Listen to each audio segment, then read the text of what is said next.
Bhagavata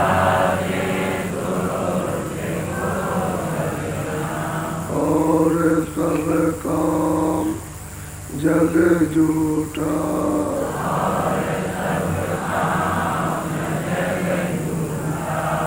त्याग दे इसी हो गया।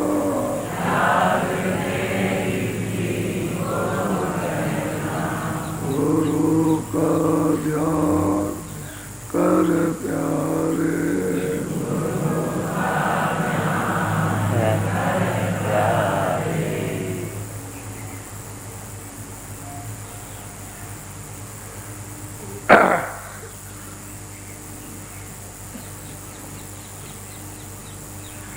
ये रास्ता जो प्रेमियों को जो दिया गया है,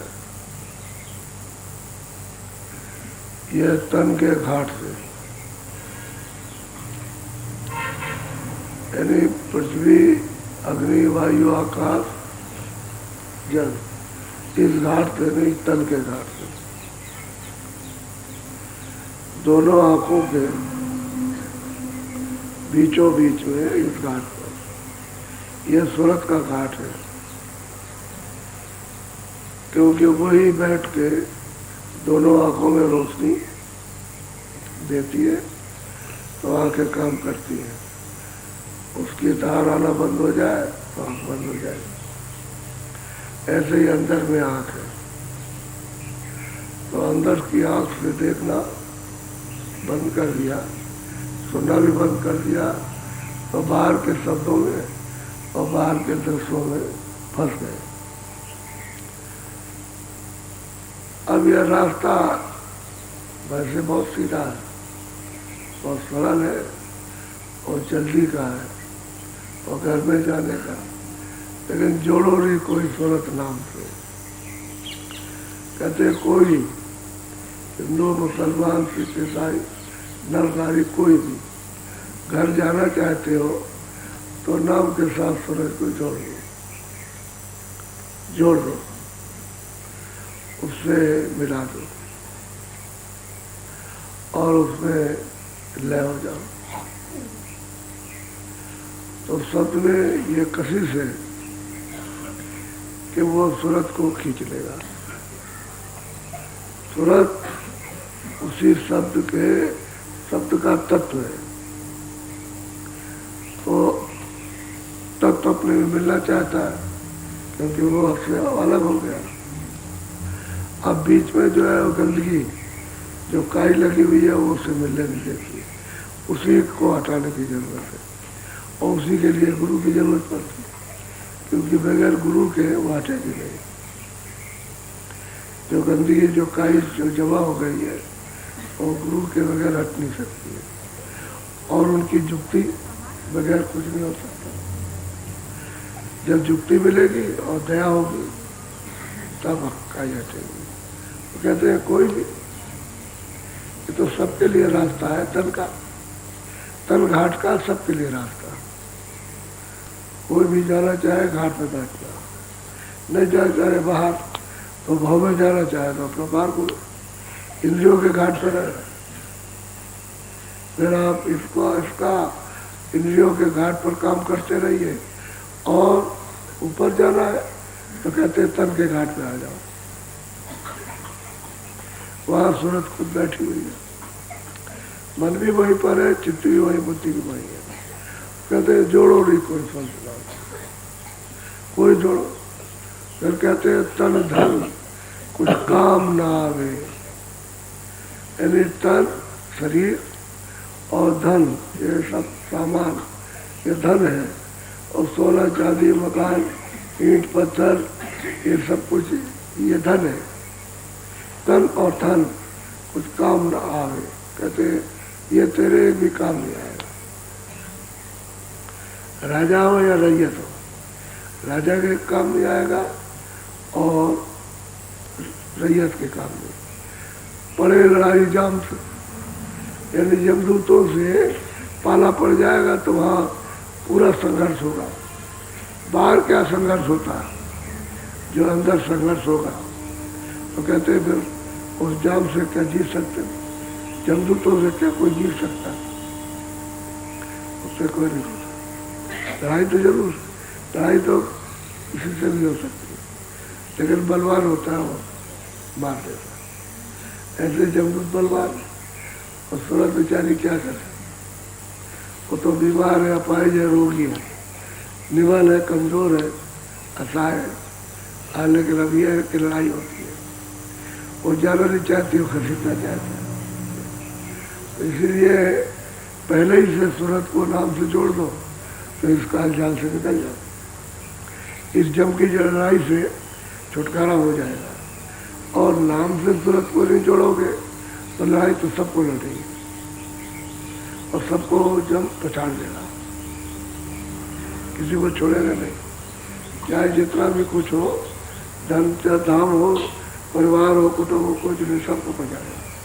और तन होता नहीं काम है, क्योंकि उसकी तो बचत करेंगे नहीं, तन से तो लड़ाई हो नहीं रही तो सूरत से लड़ाई हो रही, तो सूरत को खींच दिया और तन तो ये पड़ा, अब तन किसी काम में सूरत निकाल दिया, अब लड़ाई हो रही है, तभी उसको खेच खाच करके फिर ले जाते हैं, 84 लड़कों में डालते हैं, तो कहते हैं कि भाई वो ये किसी का काम है, तो जोड़ो नहीं कोई सूरत नाम, कोई उसने कोई हिंदू मुसलमान ब्राह्मण क्षत्रिय शेख सैयद पंडित का नाम तो लिया नहीं, कोई भी मनुष्य शरीर में आए कोई जोड़ लो और नाम से जोड़ के सका। चलो क्यों जोड़ो कि नामी से तो तुम आए थे, और नाम जो है वही सामने डोरी लगी हुई है, वो छूट गई और डोरी तो सामने पड़ी है, जो चाहे सो पकड़ ले, तो हृदय की सफाई कर ले तो डोरी सामने दिखाई देती, उसको पकड़ ले, उसको और पकड़ के चले। और जब तक वो महात्मा नहीं मिलेंगे तो भेद कौन बताएगा डोरी पकड़ने का, कि सूरत को तो इसके साथ में जोड़ दे, वो कौन करेगा, क्योंकि किसी को मालूम तो है नहीं कि अंदर में भी शब्द है, अंदर में बाजे बज रहे, बोली हो रही है, आवाज़ दे रहा कि भाई तुम इधर हमको पकड़ो और आओ हमारे पास में, तो वो आपका तो ध्यान बाहर है, इस संसार में आपको उसका ख्याल भी नहीं, कुछ भी नहीं। फिर अब लड़ाई कर रही है और शरीर है ये तो थोड़े दिन का है, अरे क्षणभंगुर कहते हैं नाशवान, इसकी सकल सूरत खत्म हो जाएगी,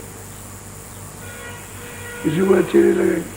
जब सूरत निकल जाती है तो सुकड़ जाता है, ऐसे सुकड़ जाएगा, आगे सुकड़ जाएगी। और जब सुकड़ता है तो डरावना, वही चेहरा डरावना लगता है, तो क्या सोचता है कि तुमसे भूत में खड़ा हो जाए, डरो। तब लोग घर वाले सब कहते हैं कि भाई जब वो चला गया तो इसमें तो कुछ रहा नहीं, अब ये शकल है तो इसकी डर लगता है, तो कपड़ा डालो, तो जल्दी जल्दी में कपड़ा डालते हैं, तो देखने की इच्छा खत्म हो जाती है।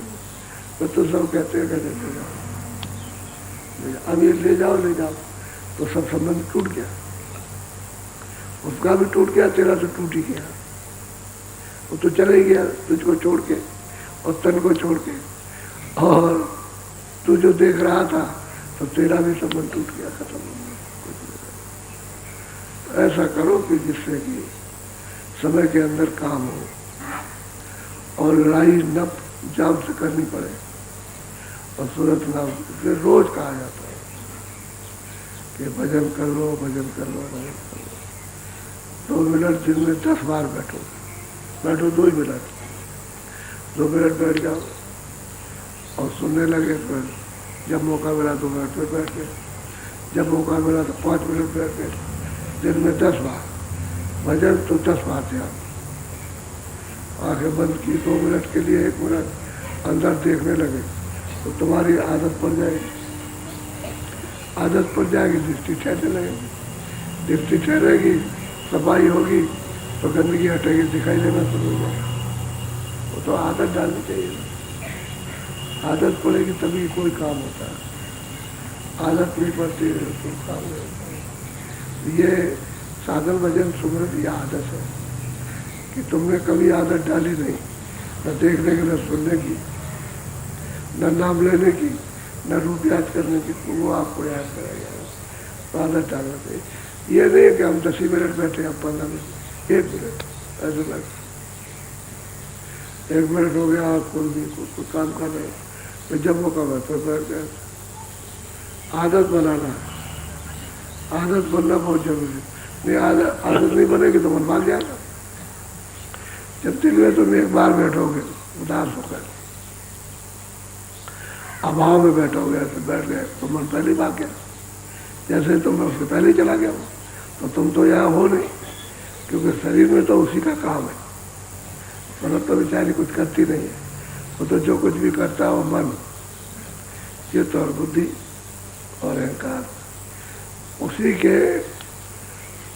उसी की ताकत से, उसी के प्रकाश से ये सब प्रकाशित है और उसकी ताकत से काम करती है। सूरत कुछ नहीं करते, उसमें तो खाली बैठी है। अब उस पर गंदगी ये लाते रहते हैं, तो अब ये मदद दे तो गंदगी हट जाए।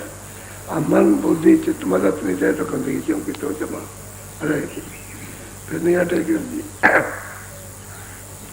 इसलिए दोनों आंखों के पीछे सूरत बैठी है, तो जोड़ो नहीं कोई सूरत नाम। कहते कोई जोड़ो इसमें हिंदू मुसलमान छोटे बड़े पढ़ने लिखने पर, क्योंकि उधर तो ये विद्या जाती नहीं। जैसे ही सूरत नाम से जुड़ी और जरा सा भी उसने खींचा, उससे सब भूल गए। इसका कौन है? जड़ चीजें हैं, ये तो जड़ है, उसको आपने तो बस सब भूल गए। जब उधर नाम से जुड़ी सूरत तो खिंचा हुआ, तो वो यहीं तक संसार है और सूरत इसके ऊपर बैठी है। तो जब ऊपर से नाम से जुड़ करके खिंचाव होता है, शब्द जब सूरत को ऊपर उठाया तो सब भूल गए। न हिंदी, न अंग्रेजी, न उर्दू, न संस्कृत, न ये नाम, न रूप, न कुछ याद नहीं रहता, खिंचाव हो जाता है उसका। तो कहते कोई कर सकता है, इसमें क्या है किसी आदमी का, तो जोड़ो नहीं कोई सूरत नाम से। यह तन और धन, तन कहते हैं शरीर को, ये तन पंच भौतिक, और ये सब मिट्टी, ये वो सोना चांदी कपड़े लत्ते सब, ये जितना भी सामान दिखाई देता है आंखों से धन कहते हैं। ये तन और ये धन काम ना आवे, ये काम नहीं आएगा तुम्हारी, तो उससे कोई रक्षा नहीं करेगा। बड़े लड़ाई जाम से, जाम कहते हैं जमदूत, उनसे लड़ाई पर होती है। और अगर नाम से जोड़ करके ऊपर निकल जाओगे इनके स्थान से ऊपर, तो वो खत्म हो जाए, फिर लड़ाई नहीं लड़ी। इसलिए कहते हैं जोड़ो नहीं कोई सूरत नाम। मोटी बात सीधी है, तो ऊपर से आवाज, वो तो डोरी पड़ी हुई है, आवाज की डोरी डाल रखी है, ऐसे पड़ी है, अंदर की आँख के सामने है, लेकिन गंदगी सब जमा हो गई उस पर। ये कर्मों की गंदगी इसी पर ये जमा होती है। इस शरीर को जला दो ना, तो पाप और पुण्य थोड़ी जल जाए, तो इधर ऊपर है, इधर तो इधर तो ये जल पृथ्वी अग्नि वायु आकाश, इसका हिस्सा तो ऊपर है नहीं, ये तो जलता तो ये है, तो वहाँ तो कर्म उसने जमा कर रखते हैं, तो वो नाश नहीं होते। तुम ये समझोगे कि भाई हमको जला दिया तो हमारे कर्म नाश हो गए, वहाँ अग्नि जा ही नहीं सकती। और फिर कभी कभी तुम सोचते हो चलो स्नान कर लिया तो हमारे पाप धुल गए, तो वहाँ पानी नहीं जा सकता, वहाँ पानी जाता ही नहीं, क्योंकि ये जल पृथ्वी अग्नि वायु आकाश वहाँ ही नहीं, तो वहाँ ही जाएगा नहीं। हवा चाहे कि मैं उड़ा दूँ तो भी वहाँ नहीं जा सकती है, ये वहाँ जाएगा ही नहीं। तलवार कहोगे उसको काट डालेंगे तो नहीं वहाँ जाएगी। तो ये है कि उधर में जब गंदगी जमा और सूरत, उसका भेद खुद से मिलेगा, कैसे जोड़ा जाएगा सूरत को नाम के साथ में, कैसे। अच्छा भेद नहीं बताएंगे तो आपको क्या पता चलेगा। पहले तो ऐसे ही थे, जैसे अब तो खैर करने लगे हो, और अब तो समझ में बहुत आने लगा और सुनाई देने लगा, लेकिन पहले जब आए थे तो क्या जानते थे, वो जानते थे, बताया गया था, करते करते करते करते पहले बड़ी कसरतबाजी की, नहीं होता है ये नहीं वो नहीं, हम संसार का काम करें, कराते कराते तो आदत पड़ गई। तो जब आदत पड़ जाएगी तो इसलिए 2 मिनट, 1 मिनट दिन में 10 बार, अगर मौका मिल जाए तुमको 1-1 मिनट तो 20 बार ऐसे आँख बंद करो। जैसे कोई आदमी कोई काम कर रहा हो तो हमेशा काम तो नहीं करता है, थोड़ा सुस्ताता नहीं, तो सुस्ताने का मतलब तो आँख बंद कर लो तो सुस्ताना नहीं हो जाए, और अपना काम और अंदर देखने लगो, बैठक बना लो, ऐसे ही सुनेगा 20 बार आप सुनो। हर जगह हर एक आदमी थोड़ी रहता है, आप कर सकते हो। सुबह शाम तो अंधेरा ही होता है, अंधेरे को कान बंद कर दिया। ये जब तक कान बंद करना है जब तक कि ऊपर की आवाज़ यानी शब्द उधर बाजा साफ न हो जाए, और तुम उसको पकड़ लो। जब वो साफ हो जाएगा और पकड़ में आने लगेगा तो ये खोल दो, फिर बराबर आता रहेगा। 24 घंटे काम करो। देवियाँ रोटी बनाती तो सुनती रहती है, रोटी बनाती आँख खुल जाती देखती रहती है, आँख से दिखाई देता अंदर देखती है, समझ गए।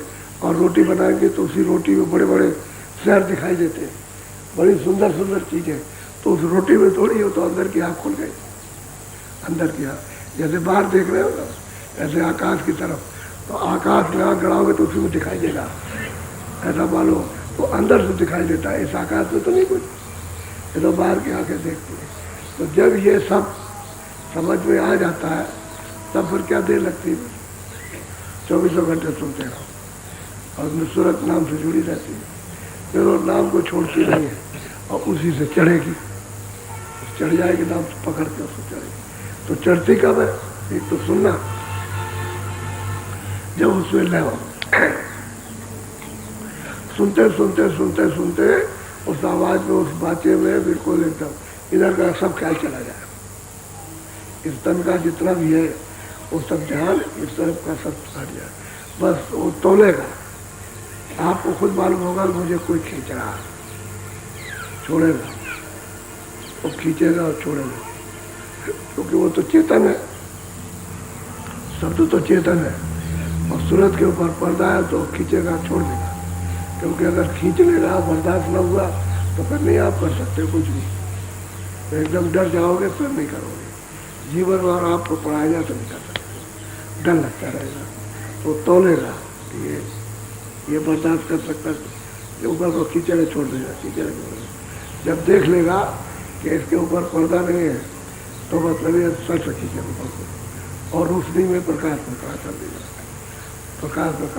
तो प्रकाश में क्या आंखें बंद रहेगी, वहाँ तो ये आँख बाहर के पलक है ही नहीं, वो तो सूरत की आँख है, उसमें कुदरती तीसरी आँख है, वो खुल जाएगी प्रकाश में खड़े होगा, तब वो प्रकाश में सब चीज़ें दिखाई देती हैं।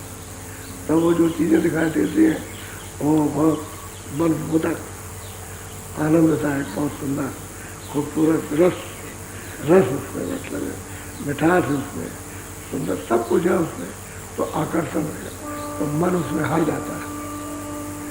आदत पड़ गई फिर मन उलट गया तो सूरत का साथ देने लगता है। और ये होना चाहिए सर, इसलिए जोड़ो नहीं कोई सूरत नाम से, सबको वापस आकर उपदेश करते कोई भी हो, नाम के साथ, शब्द के साथ, आवाज के साथ सूरत को जोड़ो। ये सबसे सुलभ आसन, इसमें न कोई प्राणायाम खींचना, न इसमें कोई शारीरिक तकलीफ है, न कोई और मतलब परेशान है, तो इधर से ध्यान हटाना, संसार की तरफ से जो लगा रखा है चारों तरफ फैला रखा आपने, उसी को सिमटना और उसके साथ जोड़ना। बस इतना ही तुमको करना है कि मन बुद्धि चित्त कहीं भागे तो उन्हें रोक के उसको लगा दे, यही आ अब यही निगरानी रखनी है, और यही अभ्यास है, इसी को कहते हैं साधन भजन। और जब साधन भजन, जब आँख खुल गए कान तो फिर साधन भजन अति सुलभ, तो कहते हैं सुगम पंथ कोई पावे प्राणी, तो आपसे से मुझको प्राप्त करने चाहिए। और जब तक आदत नहीं बनेगी, आँख को कान नहीं खुलेंगे, तब तक कुछ नहीं होगा। तो आपको क्या मालूम यहाँ आते कौन कौन है? आपका किसी स्त्री को, किसी पुरुष को आप जानते, काला कलूटा सांवला गोरा, वो तो जो जानता है वो कौन क्या अभ्यास करता है, बैठ के क्या करता, किसका किस तरफ ध्यान, कोई किसी को नहीं पहचान सकता। जैसे बगल वाले को नहीं पहचान सकते हो, ऐसे महात्मा को भी नहीं जान सकते हो, लेकिन जब अंदर चढ़ाई हो तब का पहचान लो, तब पहचानते जाओगे, क्योंकि उधर मिलेंगे, इधर भी मिले, कि इधर बगैर मिले, रास्ता उधर का नहीं मिलेगा। इधर मिल जाएगा स्तन में तो उधर का रास्ता मिलेगा, फिर उधर उसमें मिलेगा। और जिस शरीर में जाओगे, जैसे लिंग शरीर में तो लिंग शरीर में मिलेगा, रूप उनका यही रहेगा, जो यहाँ देखा वही मिलेगा आपको, तभी तो पहचानोगे, क्योंकि प्रेम तो आपने बाहर से पहले से किया कि अगर ये वहाँ नहीं मिलेगा तो पहचान कैसे, कोई दूसरा खड़ा हो जाए तो आप उसको नहीं पहचान सकते हो कि भाई मैं इनके साथ हूँ, मैंने प्रेम किया और बताइए, तो दूसरा तो कहीं ले जाएगा। इसीलिए याद किया जाता है यहाँ के रूप को याद कर लो, अंदर मिलेगा तो लिंग शरीर में मिलेगा, फिर ऊपर जाओगे तो सूक्ष्म मिलेगा। अगर वहाँ और कोई मिल जाए तो तुम उसके साथ जा ही नहीं सकते, क्या मिल जाएगा। और जब उसने आपने प्रेम किया मिल जाओगे तो चले जाओ, तो उसके साथ चले जाओगे तो वो हर जगह मिलेगा। इसीलिए कहते हैं पहले बाहर देखो तब तुम नूरानी देखना। ये है बाहर का पंचभौतिक शरीर है और वो नूरानी शरीर, समझे, और इसी में वो मिलेगा, दिखाई देगा आपको, तब आपकी समझ में आता है। तो तब साधक पहचानता है कि भाई तो उधर भी थे वहाँ मिल गए, इधर भी हमको मिल गया, तो उधर नूर में प्रकाश में मिलते हैं उधर। फिर ये चीज़ अंधेरा नहीं है, तभी पकड़ाते हैं महात्मा, कहते हैं पहले इधर करो, पहले अभ्यास करो बाहर, तुम सत्संग सुनो प्रेम करो, सत्संग सुनो प्रेम करो, सत्संग सुनो, ताकि बाहर से तुम्हारा मन या बुद्धि और चित्त ढीला हो जाए। जब इससे सब सत्संग सुनोगे ना, वही तो कहते हैं तन धन कुछ काम ना है, तो तन से ये जो बांध रखा है अच्छे बच्चे कच्चे, और ये तमाम धन दौलत तमाम मकान इनसे जो बांध रखा है उससे थोड़ा खुल जाएगा, हट जाएगा, धीरे धीरे हटेगा तो आप आ जाओगे दरवाजे पर। फिर मन सूरत का साथ देगा, क्योंकि ये तो सैदल कमल से जब सूरत ऊपर से आई तो निरंजन भगवान ने उस भंडार में से इसके साथ लगा दिया, मन को, बुद्धि को, चित्त को और अहंकार को, ये चार चीजें लगाई।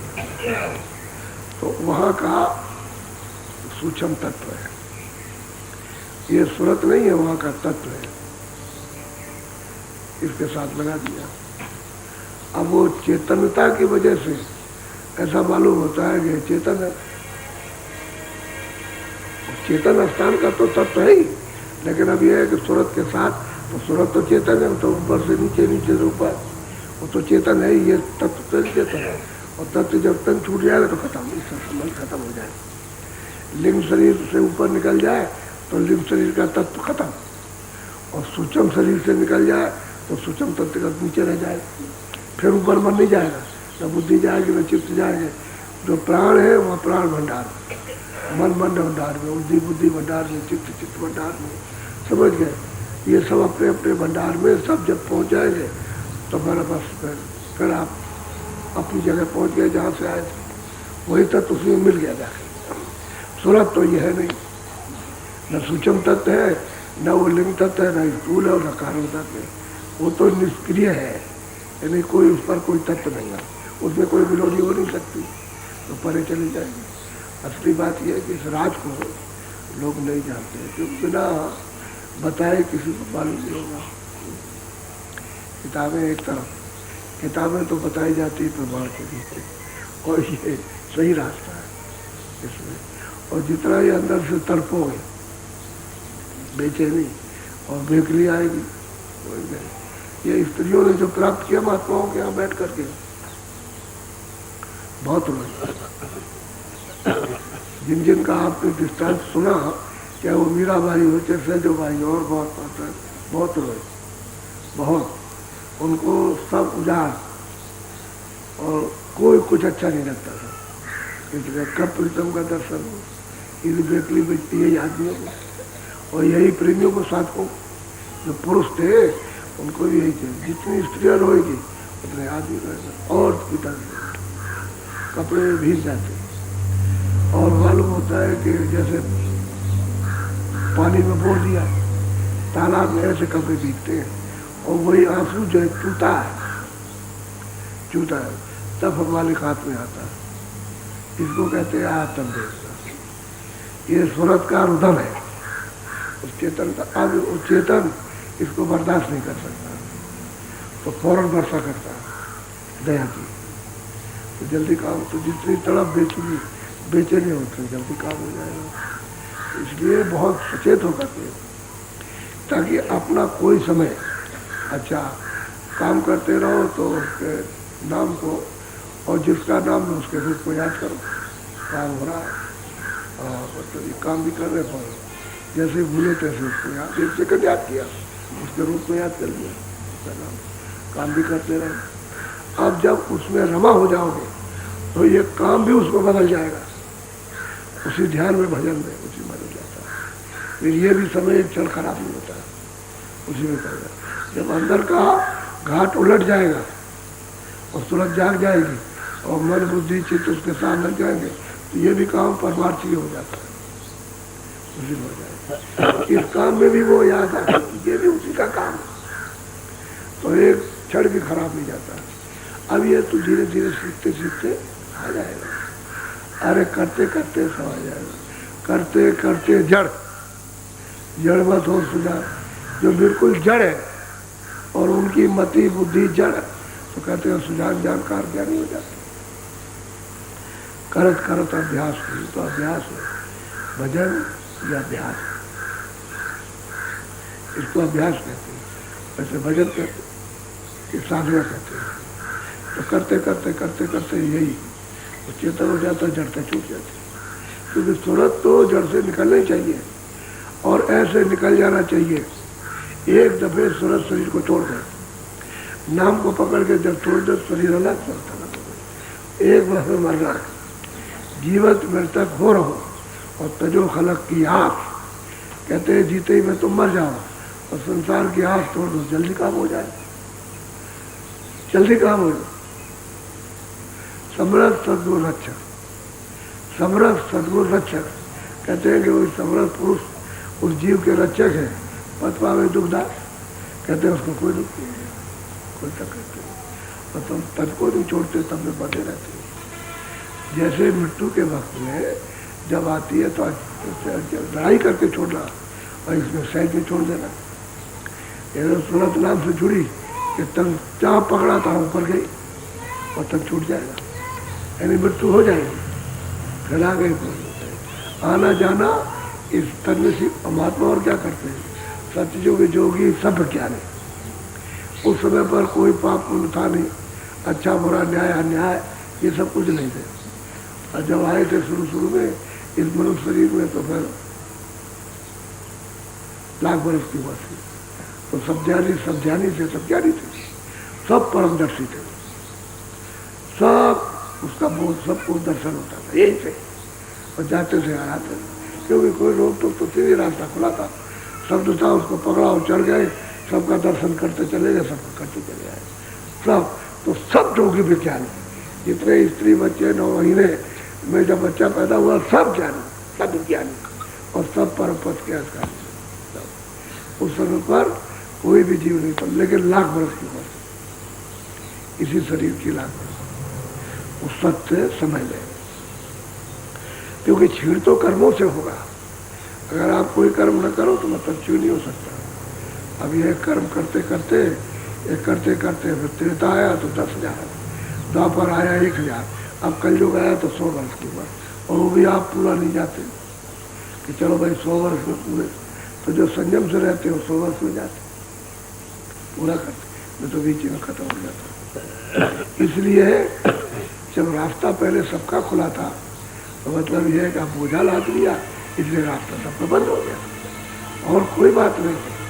अब वो बोझा अगर टल जाए तो टालने वाले यानी हटाने वाले, अब बोझा तो कोई हटाने वाला हटाएगा, वो जब जुटेगा तभी बोझा हटेगा, तो वहाँ पर मिलेंगे तो बोझा हटाएंगे, ऐसे नहीं हटता। ऐसे जीव अपना बोझा अपने भार को नहीं हटा सकता, तो पहाड़ों का पहाड़ लगा, पहाड़ों का कितना भी बड़ा ढेर हो घास का, कितना भी बड़ा, और जरा सी एक कड़वा चिंगारी छोड़ दीजिए तो पूरा का पूरा खत्म हो जाएगा, चाहे जितना बड़ा ढेर हो, पूरा जैसे मथुरा से ढेर लगा हो, जरा सी चिंगारी छोड़िए साहब खत्म हो जाएगा। ऐसे ही नाम की कड़ी जैसे ही उसमें पड़ेगी वो सब ढेर को पहाड़ को जला देगी, लेकिन नाम बना रत्ती नाम यानी जरा सा कर, आंख से बाहर दिखाई न दे वो कर, और पड़ जाए हृदय पर तो वो सांप चला के ना करेगा। ये नाम ही सब कुछ करता और बगैर नाम के सूरत आंधी कहो कहाँ को जाए, बगैर नाम के सूरत आंधी आप किधर जाएंगे जब तक उसके आँख न बने, यानी आँख उसकी साफ न हो। आँख बनने का मतलब है गंदगी साफ हो जाए तो आँख बन गई। तो महात्मा जानते हैं कि आँख कैसे बनेगी, इसकी बनेगी कैसे साफ होगी। उनको तो जो महात्मा जुक्ति जानने वाले मिलना चाहिए, तब काम बनेगा। इसलिए आप लोग सब हमेशा ये नहीं कि मतलब यह कि तुमको आधा घंटा है 20 मिनट बैठ, कुछ नहीं, बस 1 मिनट बैठ और आदत डालो, सामने देखने लगे, दृष्टि को एकाग्र बैठने लगे, मन को साथ रखा दृष्टि के साथ। और जब भजन करने का मौका है 5 मिनट 2 मिनट 4 मिनट 10 मिनट, अरे घर में हमेशा काम थोड़ी करते हो, शाम को आ गए उधर चलेगा तो सुनने लगे, बैठक बना लो, आदत पड़ जाएगी तो मजा आ जाएगा। ऐसा मजा आएगा कि फिर उसको छोड़ नहीं सकते। ऐसा मजा कहते हैं आनंद। जैसे कोई आदमी खाना खाता है ना तो बहुत मतलब यह है कि चटपटा मिल जाए तो उसको ऐसा मजा आ गया, उसको बार बार खाता है, लेकिन रोज रोज खाएगा तो खराब लगेगा, फिर अच्छा नहीं लगेगा। करेंगे वही चटपटा अच्छा नहीं लगता। तो ये फीका है, यहाँ सब चीज़ फीकी, यहाँ किसी चीज़ में मजा नहीं है। जिसको तो समझते हो कि अभी मजा मिल जाओ, फिर वो फीका हो जाएगा। और अंदर की चीज़ ऐसी है कि उसमें मजा ही मजा है, उसमें फीका पद का नाम नहीं, आनंद ही आनंद है। तो घाट पर बैठने की आदत बनाओ। और जो चतुर होशियार होते हैं वो सब तरह से काम करते हैं, बैठ के भी काम करे, काम से भी काम करे, उसको चलते हुए भी काम करे। समझ गए, चलते जा रहे रास्ता साफ है, चल रहे पैदल आँख बंद कर ली बस, हो तो इस तरह का होता है, तब लग जाती है लगा। अरे क्या जीवन में सब कुछ कर सकते हो, कोई ऐसा थोड़ी है सब कुछ। घाट पर बैठ के सब दया खींच सकते हो, और दया घाटी में मिलेगी ना। दया कहो कि इंद्रियों के घाट पर इधर मिल जाए, नीचे मिल जाए, तो वो दया नीचे नहीं, वही घाट पर मिलेगी। और दया तो फर्क पहचान तो घाट पर होगी, वो इधर नीचे नहीं। नीचे जो दया होती है वो तो उलटने की होती, इससे उल्टो मोड़ो, मन को हटाओ, बुद्धि को चित्त को हटाओ, इसको हटा करके इधर उतना ही लो जितनी जरूरत पड़े, उतना काम करो, फिर उसके बाद हटा लो। जैसे वो कछुआ होता था, जब वो कुछ खाता सूढ़ निकाल देता, सूढ़ निकालता बाहर तो खा लेगा और फिर सूढ़ को अंदर कर लेगा। ऐसे ही होना चाहिए कि भाई जब कोई काम हुआ तो बाहर फैला दिया और समझ रखिए, यह आदत बढ़नी चाहिए।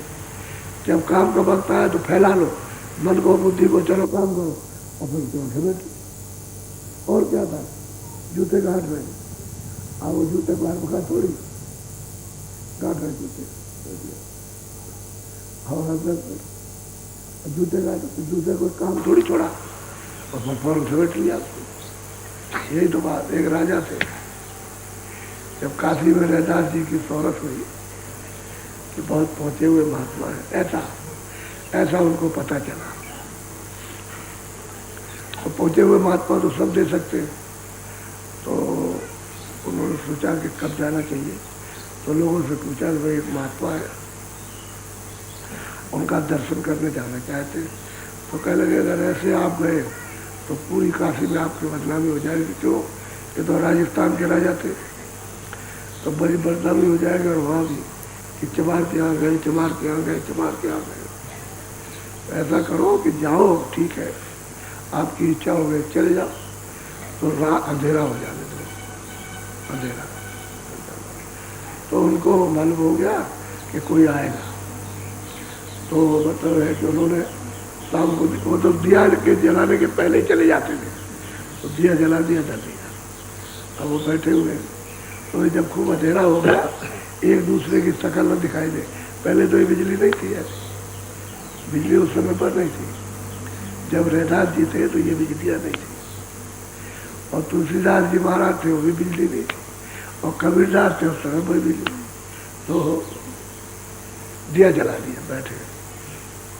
अब वहाँ देखा, पूछा लोगों ने कि वही रैदास। दुकानदारों ने कहा कि रोज चले जाते थे, आज पता नहीं क्यों इतनी देर बैठे रहे, इनका नियम तो ऐसा था कि कभी इनको दिया जलाते नहीं देखा। आज क्या बात हो गई, कोई खास बात है? उनका देखो वो बैठे हुए, पता नहीं क्यों बैठे आज। उसने भी कहा, जिसने बताया उनका आज मालूम क्या हो गया इनको आज बैठे, कभी तो इनको देखा नहीं जाता था और दिया नहीं जाता नहीं था। तो बैठे हुए तो प्रणाम किया, अनेक कायदे से प्रणाम किया, ऐसे नहीं। तो उन्होंने ऐसे करके देखा, उनका अच्छा अच्छी बात है। तो चमड़ा एक बर्तन था उसमें लकड़ी का, उसमें चमड़ा भी गिरा था ऐसे।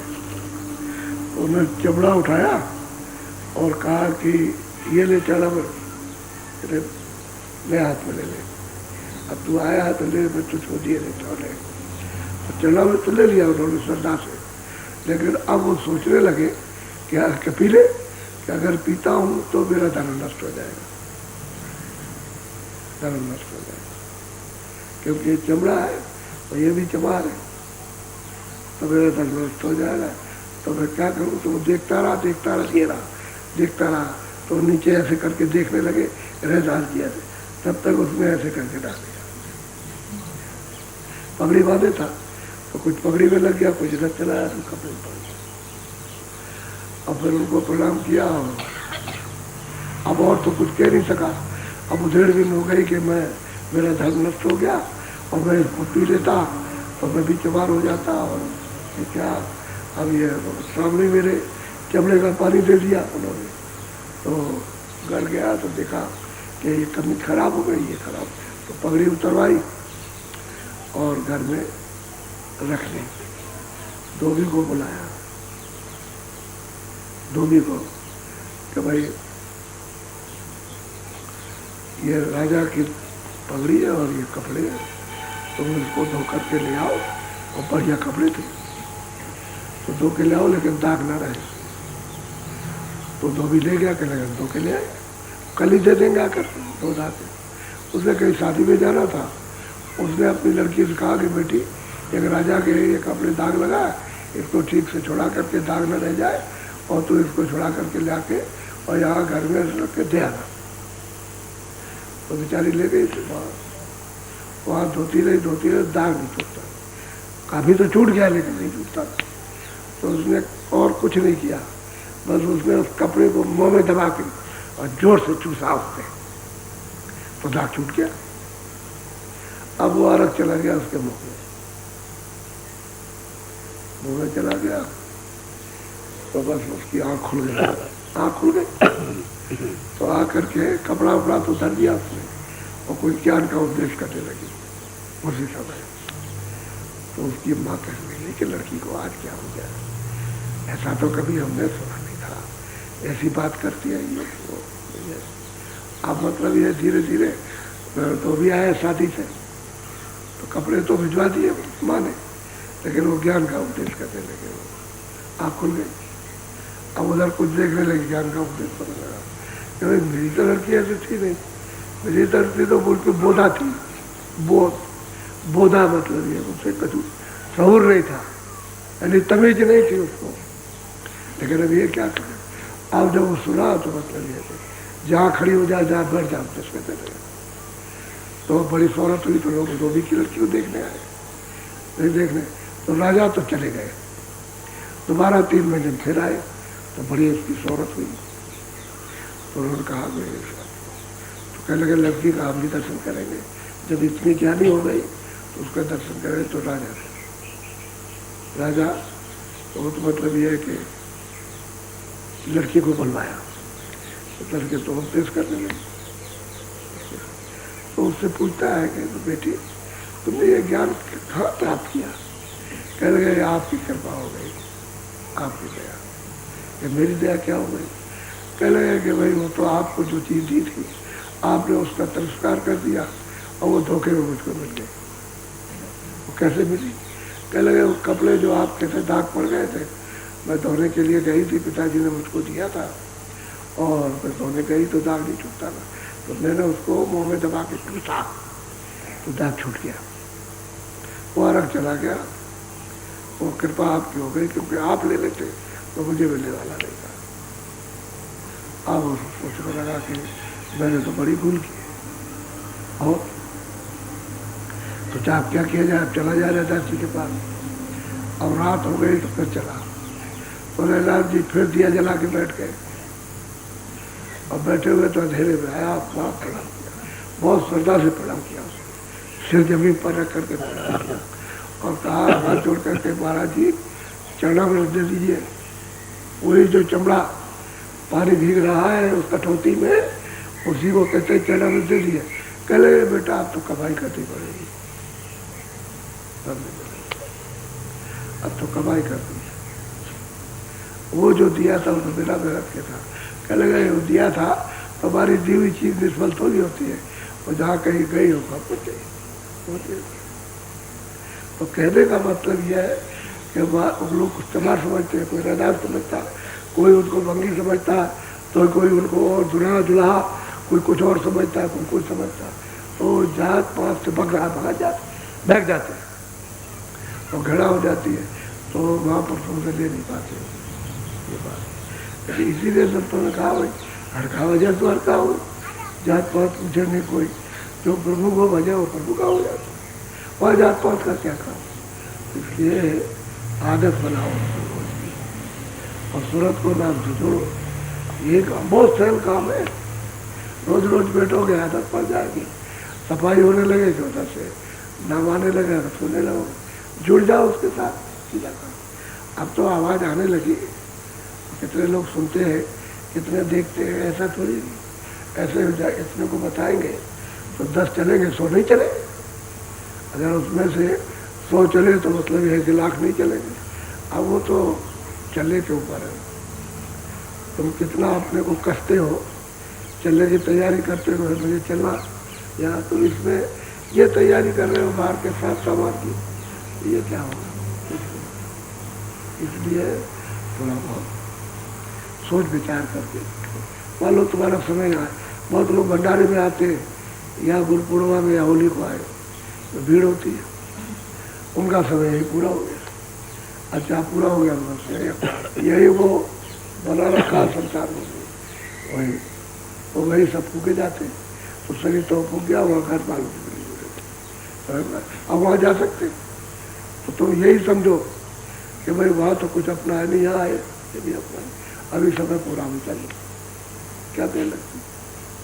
कितने लोग चले जाते हैं यहाँ तो, और बहुत से लोग ऐसे आते हैं चलो वही शरीर छूट जाए, कि वही छूट जाए, किसी तरह से भी शरीर छूटेगा तो छूट जाता था, क्योंकि उनको आभास होने लगता कि मतलब है कि हमारा समय बिल्कुल निकट आ गया, तो छूट जाता था। इसलिए ये मकान आपका नहीं है, उसने किराए पर आपको दिया, उससे काम ले लो।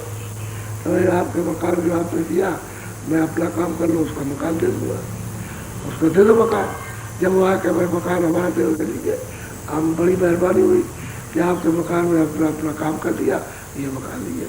तो वो कहेगा कहते साफ सुथरा दीजिए, जैसा आपने दिया था वैसे दीजिए। तो साफ सुथरा मकान देता, तो आप उसका गंदा क्यों देते हो, गंदा तो वो माल लगाएगा, साफ सुथरा करके उसे लौटा दो। आपका मकान नहीं, जब तक न जानो और अज्ञान रहे तब तक तो आपका, और जब ज्ञान हो जाए तो आपका मकान नहीं पाए। अब ये मेरा मकान है, मुझे तो खाली करना है, मैं कैसे कह दूँ उसको मेरा मकान, ये तो दूसरे का मकान है, मेरा नहीं। अब उसके मकान में बैठे हुए, अब जब उसका हुक्म हो जाए कहता मेरे मकान वाले ठीक है ले जाइए, बड़ी मेहरबानी, बड़ी दया हुई कि आपने ये मकान दे दिया और हमने आपके मकान से काम दे दिया।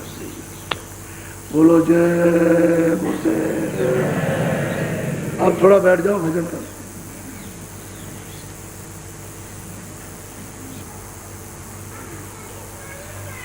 एक देवी आई परसों के दिन, अब देखिए आपको भाव भरी, परसों आई, बोली कि आपने जो बताया वो, बोली कि हम टट्टी में बैठ के कर सकते हैं।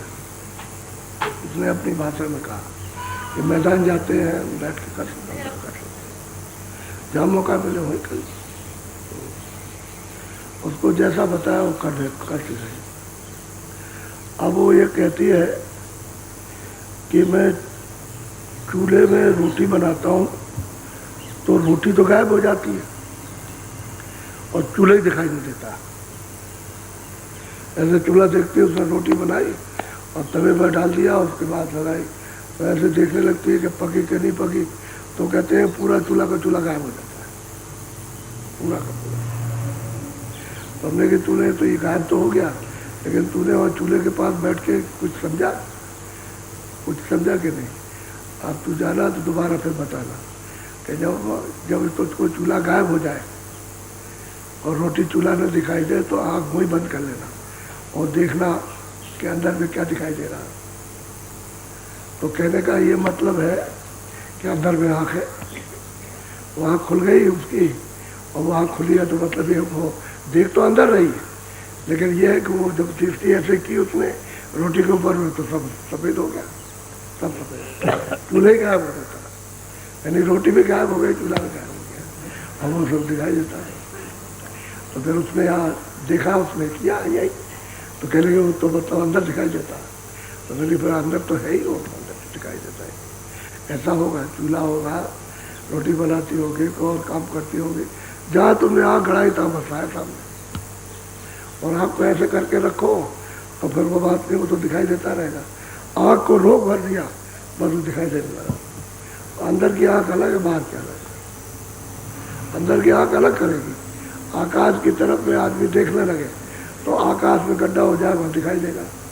आकाश में तो कुछ नहीं है, आकाश तो आकाश है, लेकिन उसमें दिखाई दे रहा हो ये आकाश गायब हो गया, ये पूरा गायब हो जाता है। तो अंदर से वो देखने लगता है ये आकाश तो वहाँ है नहीं, इसलिए गायब हो जाएगा। जब बाहर की आंखों से देखेगा तब अंदर की आँख, बाहर की आँख फिर काम नहीं करती। जब ऐसे करके देखेगा इस तरह से तो अंदर की आँख काम करती, बाहर की नहीं करती, तो बाहर आकाश गायब हो जाएगा। ये होता है। तो पानी में चाहो डुबकी लगा लो, आँख बंद करो तो वहाँ, तो पानी से क्या मतलब है, वो तो चीज़ अलग है। क्या समझदारी से सत्संग को सुनो। हम पहले बहुत गहरा सत्संग लोगों को, लेकिन अब यह है कि लोगों के समय नया नया समय था, पहले कम पड़ा, उखड़ गए लोग कि भाई पेट में नहीं, साफ में इसमें। अच्छा, गोंडा से 200 आदमियों से ऊपर आए हो और रायबरेली के कुछ और लोग, तो तुम जब आए तो अभी तो मिल नहीं पाए और तुमको बड़ी तड़प है, तो वहाँ बाहर आ जाओ। चलो, जितने गोंडा से आए हुए सब बाहर निकलो, लेन में बैठो वहाँ। चलो चलो बच्चे, चलो जल्दी करो, बाहर निकल जाओ, बाकी वाले हो बच्चे, अभी तुम्हारा ट्रेन है,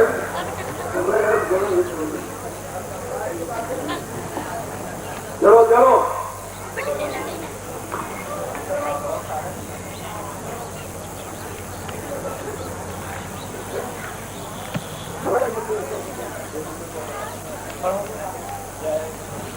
चलो जल्दी निकलो, जल्दी आ जाओ, जल्दी आ जाओ, चलो।